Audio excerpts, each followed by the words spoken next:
let's check Suman's current feelings. So this reading is going to be in English and Hindi both. So stay tuned till the end.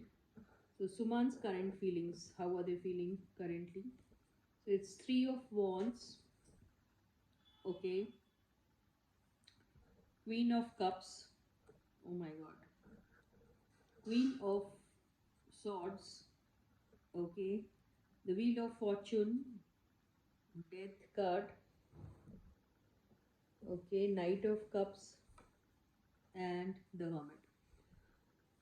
So what I see from the cards is that actually they have been waiting for something in their life, something in their life in the sense some kind of a project they were expecting, and it's like this project which they were expecting.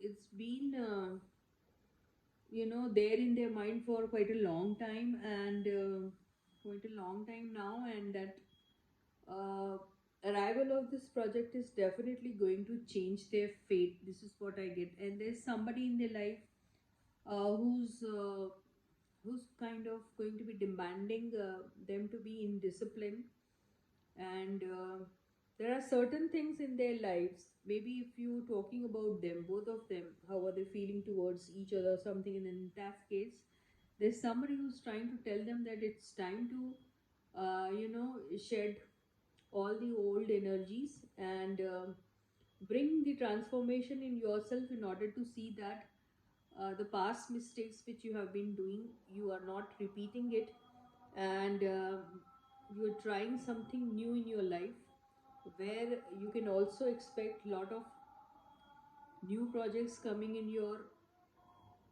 vanity. This is what I get, and at the same time there's someone who's trying to tell them that if you continue repeating your past mistakes, then in that case what you're going to be getting is nothing but loneliness, then those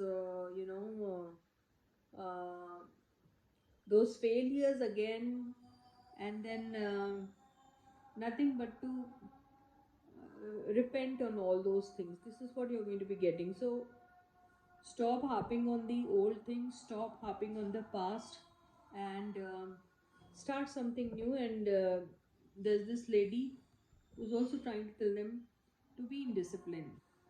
okay, so this is what I get. तो मुझे ऐसा लग रहा है कि कुछ चीज़ें इनकी लाइफ में हैं, कुछ बहुत समय से इनकी ज़िंदगी में आने वाला है, वो कुछ कोई प्रोजेक्ट भी हो सकता है, तो वो शायद आ सकता है जिसके बारे में ये बहुत टाइम से देख रहे थे या सोच रहे थे, तो वो आने के चांसेस दिख रहे हैं. लेकिन इनकी लाइफ में कोई है जो इन्हें यही कहता है कि आप अपने लाइफ से वो सारी एनर्जीज जो काम नहीं कर रही हैं, या फिर वो एनर्जीज जो किसी काम की है ही नहीं, इनफैक्ट उसको जितनी जल्दी हो सके ख़त्म कर दें, ताकि आप अपनी ज़िंदगी में फॉर्चून आने के लिए रास्ते खोल सके. अपनी ज़िंदगी में वो सारी मिस्टेक्स फिर से मत करो जो आप हमेशा से करते आ रहे हैं, जिससे आपको कुछ हासिल नहीं हो रहा है, तो वो करना एकदम से बंद कर दीजिए. डिसिप्लिन में रहना बहुत ज़रूरी है. और कई बार ऐसा होता है कि आप अपनी ज़िंदगी में कुछ एक्सपेक्ट करते हो, वो नहीं मिलता, तो आप इस लोनलीनेस वाली इसमें चले जाते हैं. तो ये भी कहने की कोशिश कर रहा है कि आप हमेशा पास्ट की फेलियर के बारे में सोचते हो और फिर इस एनर्जी में आ जाते हो, तो ऐसा करना भी आपको बंद करना पड़ेगा. और ऐसा अगर बंद करते हैं तो आपकी ज़िंदगी में अच्छे प्रोजेक्ट्स और अच्छा वक्त आ सकता है. So with this I and my reading for you for today. I will catch you again. And yes guys, please do subscribe to my channel if you haven't yet. Like the video and share the video. Bye bye.